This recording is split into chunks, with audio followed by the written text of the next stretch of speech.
On this week's episode of Extreme Makeover Penis Edition, the family didn't think they had it in the budget to extend the father's penis. However, we were able to move some things around. We're no longer taking away his foreskin. So now we're going to go surprise the family to tell them that we can actually extend their father's penis by 1 inch. Join us this week as we tell this wonderful family about their father's penis.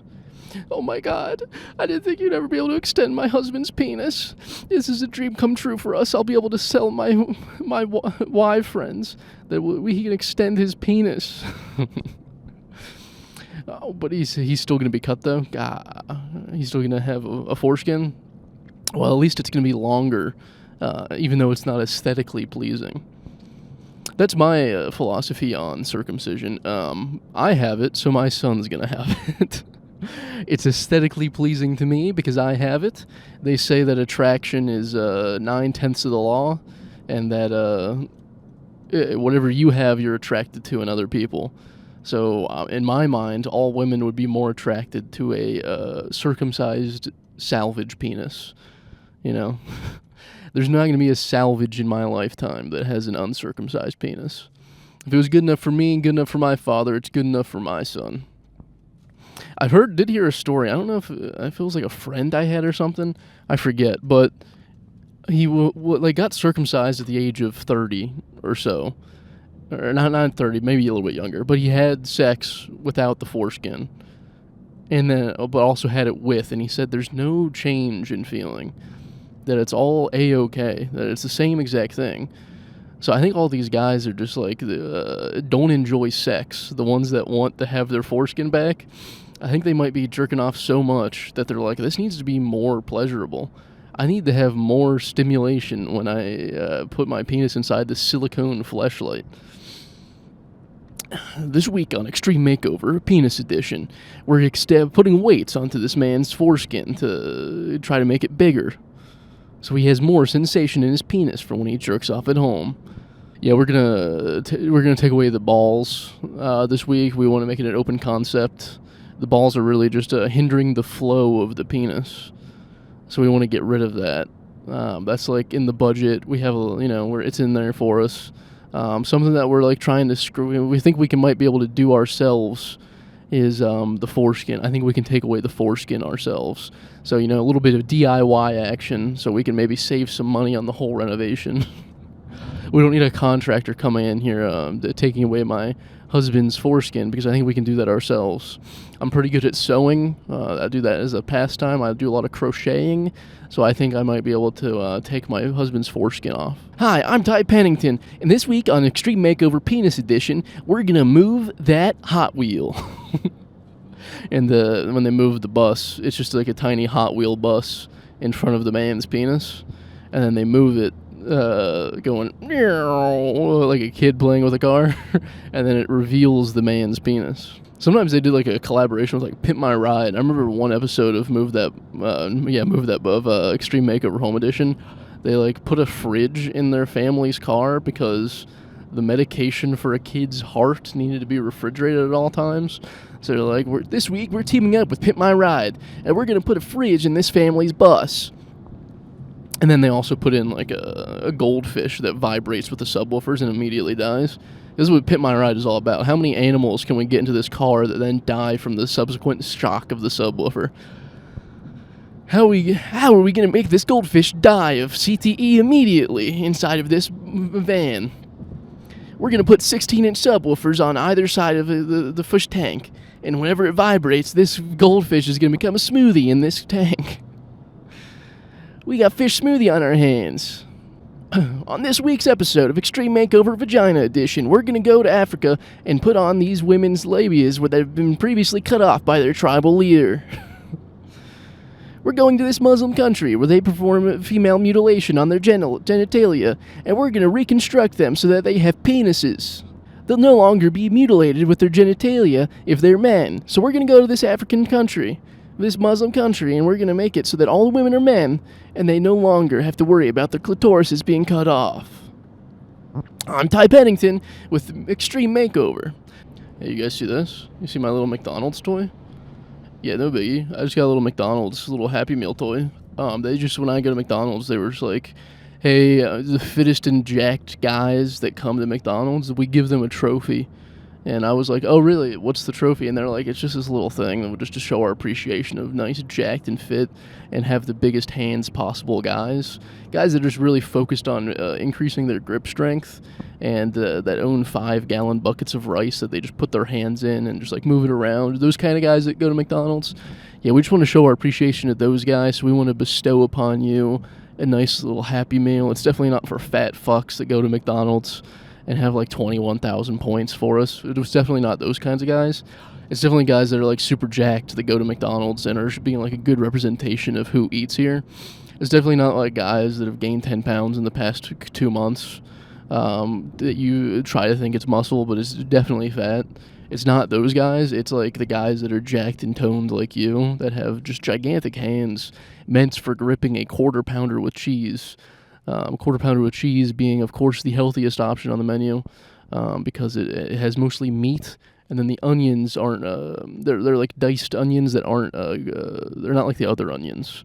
Quarter pounder with cheese has good onions that jacked and ripped guys like you usually get. So we just wanted to show our appreciation. There is a pack of stickers inside, because I know jacked and ripped guys like you love putting stickers on their vision board, showing that they did a good job. So if you want to go ahead and put those on your calendar, showing days that you were a good boy, that would be, that would really emphasize the McDonald's name being prevalent in jacked and ripped dudes vocabulary. McDonald's, we want that term to be in every gym in America. So we're just showing our appreciation to big-handed, jacked dudes like you. So that's exactly why I got that trophy. That's what they said to me when I was going through the drive-thru, trying to use up some of my 21,000 points of McDonald's. I don't know, like, the guy seemed pretty chill. He was, like, holding back a laugh the whole time, but, like, it seemed like he genuinely meant it, that I'm one of the most jacked and ripped dudes that go to McDonald's. He definitely wasn't doing it begrudgingly. Yeah, he was just kind of, like, saying that. It's not like I didn't, like, ask him if it was for jacked and ripped dudes. He just, like, gave me that information, which is pretty sick of him to do. So, if you're a fellow jacked and ripped dude and you go to McDonald's, try to get one of those adult Happy Meals, and they'll give you a trophy for being jacked and ripped and eating at McDonald's. I guess usually, like, it's only kids that they give it to for them to feel good and, like, boost their self-esteem. But I guess if you're an adult and you're jacked and ripped, they'll give it to you too. So go ahead and try it out. Go to McDonald's. Be jacked and ripped and go to McDonald's. They'll give you a toy. It's not even really a toy per se. It is a trophy, because it's kind of like something you just set on the table and you just admire your good work, and then you play with the stickers. It's just kind of like a thing like that. Just for someone who are jacked and ripped dudes, like almost basically people that could be bodybuilders, but like they want to be natural. They don't want to be on testosterone. That's what, like, essentially they told to me. So if you find yourself, being like, I want to go to McDonald's, but I'm too jacked and ripped, they actually encourage you to go there. So I just thought I'd let you guys know that. In other news, Quentin Tarantino, I perused my Google News alerts, and he's moving to London for a play of some sort. He's moving from Israel, he moved to Israel after everyone was like, hey, we should chill with that place. He moved there with his Israeli wife, and had his 2 kids. His son is speaking full Hebrew. And then he moved there, and then he's like, I think I want to go to London, because I want to go work on this play. But however, I think Israel might be the best place. It might be the happiest place on earth for a guy like Quentin Tarantino, because I can only imagine there are dismembered feet all over the place. That thing he's into sexually, I think it's actually all over the place. Like bombed children's hospitals. The thing about Quentin Tarantino, he can just go to the nearest hospital and be like, oh my God, there's so many feet here from the nurses and doctors that were trying to save these children. There's all these feet that I can look at, dismembered. IDF stands for I do fuck. So, like, it's not like a military group. It's just like a chill men and women that just love to have sex. That's what the IDF is. It's not like for killing. It's not like a government-mandated military program for killing civilians. It's actually like just a chill place for guys and girls to go have sex. It's like they're actually very open and honest about their sexuality there. Turns out you can be gay and be in the IDF, because I do fuck is the slogan. IDF, I do fuck guys. That's their IDF ground division, like what they would consider their army, is actually IDFG, which if you're in there, you know it actually stands for I do fuck guys, which is very chill of them to be so religious, like a religious state, and be like, yeah, we don't care. You can, we have the IDFG division. You can just go there and I do fuck guys, you know. Here's a quick question. I was in the movie theater yesterday. I was watching Nobody 2. Great flick. First one was better, obviously, but great flick if you want to see it. Nobody 2. It's about an old man that fights people. So go check it out. I was in the theater, and we were next to like this probably 60 retirement age couple. Man and woman, very cute. They were going to see a movie that I thought they definitely wouldn't like, because they're, saying the F word and such. They're being a little risque with their language. And they were in there, and obviously they had their great people. They had their phone on silent, so it didn't ring throughout the whole time with their grandkids trying to call and say hello. However, I don't know what it is about old people, but they all got the memo. They don't know how to use their fucking phones, but they all got the memo to set one setting, the most annoying setting possible. They all figured out how to do, and that's to make their flashlight go off whenever they're getting a fucking call. How do they all get the memo to do this one setting that I've never even seen on a phone? I don't even know how to set that. And I'm a youngster. I'm just a 25-year-old male grown up with phones. I've never seen that setting in my life. But every old person in the world got the memo to be like, hey, you want to just annoy people out in public? Or they think maybe an alarm is going off, or there's something going on, and your phone goes off flashing every time you get a call from your daughter asking if you took your medication. Yeah, this setting is the one you need to have when you're out in public. So although she did have her phone in silent mode in the movie, it was flashing every 10 seconds because she got a notification on her phone. I don't know how the fuck they set this thing. I would genuinely, like, if I went into my phone settings right now, it would probably take me 20 minutes to set this. But they're getting it off the rip. Like, an old guy gets a new phone, and immediately they're like, oh yeah, I'm going to set up this flashlight to go off as if it's an Amber Alert every time I get a fucking Facebook notification that my, high school reunion, they're all dead. That's the notification I got, and I want a flashlight to tell me that. I don't know if it's like a Morse code, because it could be that old people are learning Morse code to fight against us youngsters, because we're not going to take the time, because Morse code isn't like podcasts can go out in Morse code. Maybe that's what they're trying to do. They're trying to fight it back against us with secret messages in that flashlight setting. This podcast should be for 70-plus-year-old people, and I should do this whole thing in Morse code.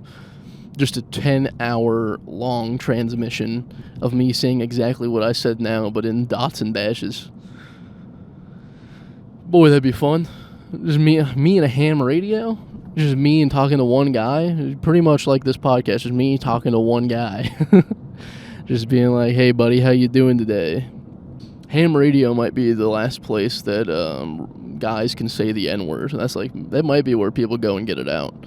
It might be white guys that are 50 years old that are being like, I really need to say it, but I can't do it on Facebook anymore after my daughter got embarrassed. So I need to get a ham radio so I can say it with fellow ham radio buddies. That's what ham stands for in ham radio. Ho! Am racist. H-A-M-R. Ham radio. Ho! Am racist. That's what I imagine it stands for. Boy, there was a nice forklift back there. You ever think that your body was made to be a forklift driver? Like, you ever yearn for being on a forklift? Something about being able to lift, like a ton on a pallet, just at any given time on a piece of machinery that you're controlling.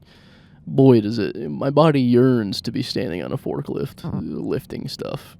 I think it goes back to me being a strong, jacked guy that eats at McDonald's. I could lift all these heavy things, but might as well just buy a forklift. I might buy a recreational forklift. I think that'd be a very fun thing to do. Just have it out in my garage. My wife's like, honey, can I park in the garage tonight? And I say, no, the forklift is more important than our relationship. It needs to stay out there. Honey, you don't know that I'm actually planning on becoming a 1,000-pound man, and you're gonna need that forklift to pick up my fat ass. She doesn't know this, but I'm subtly been training her with computer-based learning modules at night. I play them while she's asleep. I play the Home Depot CBL so that she can learn to drive a forklift, so that when I'm fat from exclusively eating hot dogs and bologna, she'll be able to lift my fat ass and wipe it. It's actually contributing to a more loving marriage, one that's beneficial for both of us. Me being able to eat whenever I want, and then her not having to roll me over because I'm so fat that she can't wipe my ass. It's a mutually beneficial relationship where I get fatter and she wipes my ass easier. The forklift was an investment into our relationship. And so when she's asking me, why did I spend $15,000 on a brand new forklift that's rated to lift a ton, why did I do this? And I say, babe, you know, when I'm 1,000 pounds, it's going to still have 1,000 pounds to go. So you're going to have plenty, like, it's going to be safe when you're lifting me. I'm going to flowers for Algernon, make her learn through osmosis driving a forklift. That's how we're going to make the economy great again, is that we're going to, every night, instead of playing George Lopez on Nick at Night, it's going to be CBLs to teach young men how to drive a forklift. And we're going to get the blue-collar generation going again. We're going to get guys that want to work in a factory because I've been subtly teaching them how to drive a forklift their whole life. Instead of waking up to a Mexican guy being like, "Olale, Sasuke." I don't know what Sasuke means. I don't even know if it's a Spanish word. I think it's just a cool, fun word that he made up. I'm not exactly sure. But instead of that, it's going to be like, or put the forks down while driving. The forks should not be up while you're operating the vehicle without a pallet attached. It's going to be cool safety tricks like that. Instead of Make America Healthy Again, Maha, which I thought was a type of tuna. When I saw that online, I saw guys being like, Maha. And I was like, what, is it like a tuna type? Like an ahi tuna? Is there a new tuna I haven't heard of? I only know the one in a can. so I'm not very diverse in knowledge of the tuna that I consume. Instead of Make America Healthy Again, it's going to be MAFA, which is, you would think the F would stand for something a little bit more sinister, but instead it's Make America Forklift Again.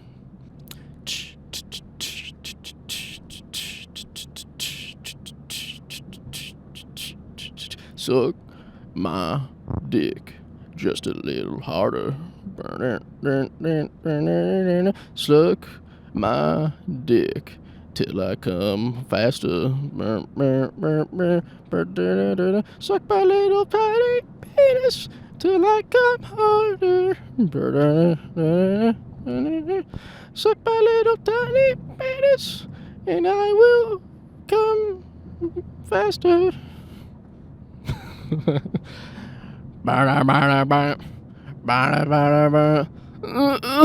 That's where he comes. He comes in that part of the song. And then the music video for that song is instead, where they're jumping on the trampoline for the George Lopez. Instead of doing that, it's actually a man sucking me off. But every time he comes up for air is when they would be jumping on the trampoline. So he's wiping his mouth while he's going up in the air. He's wiping his mouth and he goes back down, ready to go to suck my little penis a little bit harder. How about this? It's Friends, but Joey and Chandler have a deal that if they're both 40 and unmarried, that they'll get married to each other. So it's if your love life's a joke, you're broke. Love life's DOA. I'll be gay for you. That's that's Joey and Chandler. I'll be gay for you. Like your life's stuck in straight sex. There's just the fun things that people do here on Shower Party that you should tell your friends about. You're like, what do you listen to while you're driving to work in the morning? And you'd be like, actually, this is this cool guy that makes fun songs about George Lopez and friends. It's called Shower Party. He does it while he's driving in the car sometimes, solo, when he feels a little goofy, When he feels goofy, he does it in a car. Most of the time he does it with friends, but sometimes when he's feeling like a little silly, goofy guy, he does it in the car by himself, and he comes up with cool songs like this. This week on Extreme Makeover, Late Night Edition, we're gonna fire Stephen Colbert. Dude, late night's ending just when everybody online wants late night the most, when they want to hear hot celebrity gossip and stories and nice little anecdotes to get by their day. Right when we needed it most, Paramount said, "No, we're gonna give $1.5 billion to the South Park guys." This week on Extreme Makeover Network Television Edition, we're going to take away all of the late night shows and we're going to replace it with garbage. That's sitcoms that'll only last 2 seasons that no one will ever watch. It'll even go to streaming and no one will watch it there. This is our new business model on network television. Yeah, late night's done. I mean, I feel like it's been done except for, like every now and then you want to see an interview, like you want to see like fucking, I don't know, a cool interview about a guy that you kind of like, you like a movie that he's in or something. Other than that, they're taking it away. They're taking away our precious late night. The people I do feel bad about when Stephen Colbert is no longer gonna have a show. I feel bad for 38-year-olds everywhere. All those millennials that are right around like getting to be 40 years old right now.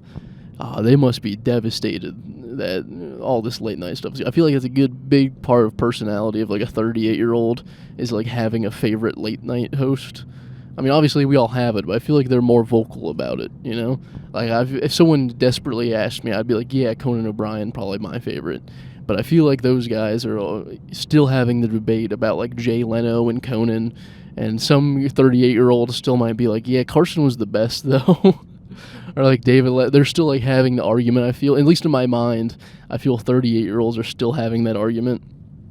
So I do feel bad for those fellas that late night's going away, because I feel like a part of their personality is being killed by South Park getting $1.5 billion. All right, this has been episode 160 of the Shower Party Podcast. I've been Liam Salvage, of course, joined by myself. If you want to tell a friend how much fun you had listening to this episode, I think it was a pretty fun one. Obviously, it doesn't have the same energy as when I'm with somebody. It's a little bit more goofy. So, episode 160, tell a friend. You guys have fun out there. I'll see you. Bye.